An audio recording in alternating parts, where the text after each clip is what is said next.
Good morning students, कैसे हो आप सब। कल हमने पढ़ा था कारक। ठीक है, कल हमने पढ़ा था कारक। कारक कहते किसे हैं? वाक्य में क्रिया की सिद्धि करने वाले को क्या कहते हैं? कारक कहते हैं। मतलब जो कोई भी किसी काम को करता है उसे क्या कहते हैं? कारक कहते हैं। कारक कारक के भेद होते कितने हैं? कारक 6 प्रकार के माने जाते हैं। मुख्य कारक कितने माने जाते हैं? 6 कारक माने जाते हैं।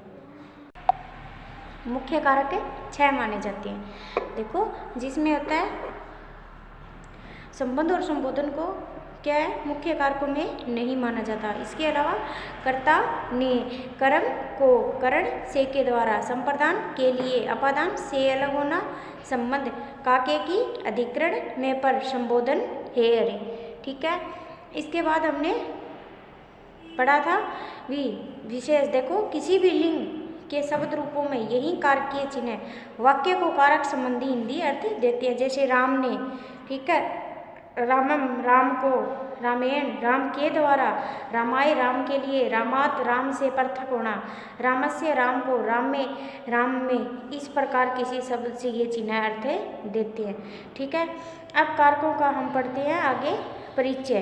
ठीक है, तो फर्स्ट अपना है कर्ता कारक प्रथमा विभक्ति। क्या है फर्स्ट अपना? कर्ता कारक प्रथमा विभक्ति। कार्य करने वाले को कर्ता कहते हैं। कार्य करने वाले को क्या कहते हैं? कर्ता कहते हैं। कर्ता कारक में प्रथमा विभक्ति का प्रयोग किया जाता है। कर्ता कारक में किसका प्रयोग किया जाता है? प्रथमा विभक्ति का प्रयोग किया जाता है। इसका चिन्ह है ने। कर्ता ने, इसका चिन्ह है ने। कुछ विशेष परिस्थितियों में प्रथमा विभक्ति होती है। जैसे राम जाता है, राम है गच्छति, तो क्या हो गया ये? कर्ता कारक। राम में क्या हो गया? कर्ता कारक। सीता क्रोध करती है, सीता क्रोधयति। रमेश हंसता है, रमेश है, तो इसमें रमेश में, सीता में, इनमें क्या आ गई? किसी व्यक्ति के नाम में क्या आ जाएगी? प्रथमा विभक्ति का प्रयोग होता है। बालका गच्छन्ति, जैसे बालक जा रहे हैं। ठीक है, तो इसमें कौन सी विभक्ति आ जाएगी? प्रथमा विभक्ति आ जाएगी। जैसे देखो विशेष कार्य, जैसे क्रमवाच्य के कर्ता में प्रथमा,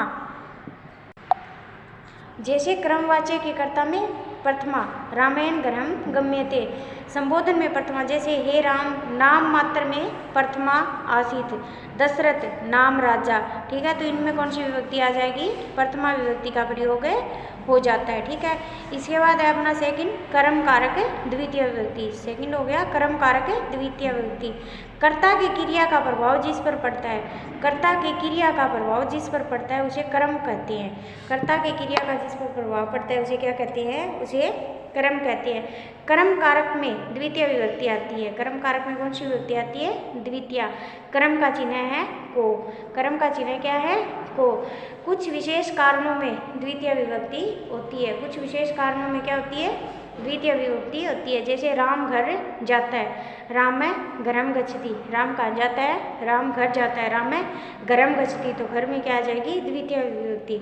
मोहन विद्यालय जाता है, मोहन विद्यालय में गच्छति, तो विद्यालय, मोहन तो करता हो गया, जा कहाँ रहा है? कर्म क्या कर रहा है? वो विद्यालय जाने का कर्म कर रहा है, तो विद्यालय में क्या आ जाएगी? द्वितीय विभक्ति। जैसे रजनी पुस्तक पढ़ती है, रजनी पुस्तकम पढ़ती, तो रजनी है वो करता हो गया, कर्ता में एक वचन और उसके कर्म में क्या आ जाएगी?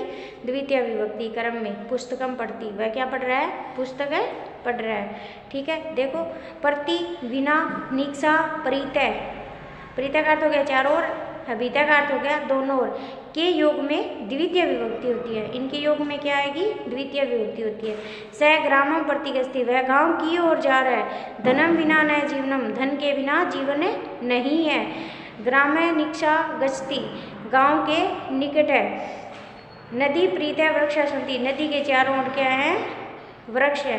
विद्यालय में अभितः उदानम अस्ति, विद्यालय के दोनों ओर, विद्यालय से अभितः, अभितः दोनों ओर क्या है? उदानम है, तो इनमें क्या आ जाएगी? द्वितीय विभक्ति। जो ये नाम दिए ना, प्रति, विना, निक्षा, प्रीतः, अभितः, इनके योग में क्या आएगी? द्वितीय विभक्ति। मतलब वाक्य में जहाँ भी इनका प्रयोग हुआ हो वहाँ कौन सी विभक्ति लगती है?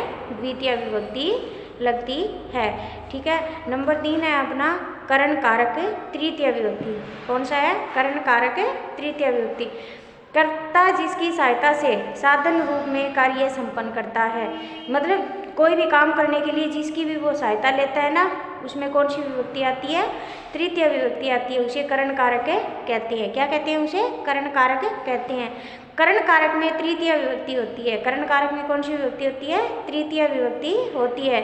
इसका चिन्ह से के द्वारा क्या होता है? इसका चिन्ह से के द्वारा, किसी चीज के द्वारा विशेष परिस्थितियों में तृतीय विभक्ति होती है। जैसे राम जल से मुंह धो रहा है। किससे धो रहा है? जल से मुंह धो रहा है। राम है जलेन मुख है प्रक्षाल्यति, मुखम प्रक्षाल्यति।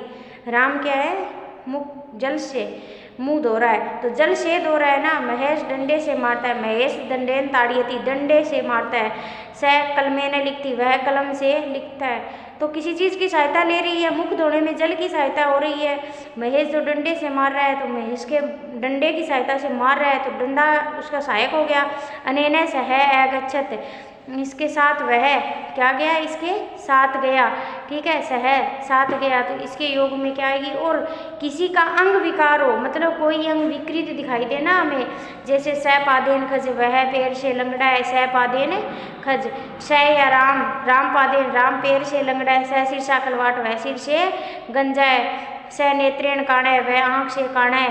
मतलब जिस प्रकार का कोई विकृति दिखाई दे ना, एक अंग जो विकृत हमें दिखाई, जैसे उसके पैर नहीं है, पैर से लंगड़ा है तो हमें पता चल रहा है। वो आँखों से काणा है तो भी हमें पता चल रहा है ना वो आँख से काणा है। तो उसके योग में कौन सी विभक्ति आ जाती है? उसके योग में आती है तृतीय विभक्ति। ठीक है। नंबर 4 देखो अपना संप्रदान कारक चतुर्थी विभक्ति।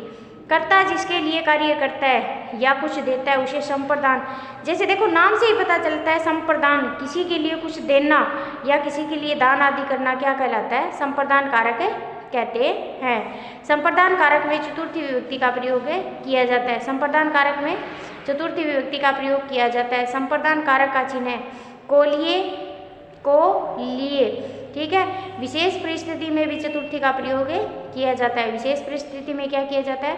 चतुर्थी का प्रयोग किया जाता है। जैसे राम को पुस्तक दो, रामाय पुस्तकम दो, राम को दो, तो राम के लिए कर रहे हैं, सुशीला के लिए फल लाओ, सुशीला फले मान्य, सुशीला के लिए फल लाओ। ठीक है। उसने गुरु को नमस्कार किया, तस्मै गुरुवे नमः, मतलब उस बालक को ये पुस्तक दो, तस्मै बालका इदम पुस्तकम। जैसे मतलब किसी को हम दान देते हैं, जैसे राजा भिक्षुकाय धनम ददाति, राजा ने भिक्षुक को दान दिया। किसी को दान आदि देने की क्रिया में भी कौन सी विभक्ति लगती है? चतुर्थी विभक्ति लगती है। ठीक है। आज कर्ता, कर्म, करण और संप्रदान इनका ही अध्ययन करेंगे। आगे वाले कारक का अध्ययन कल करेंगे। धन्यवाद।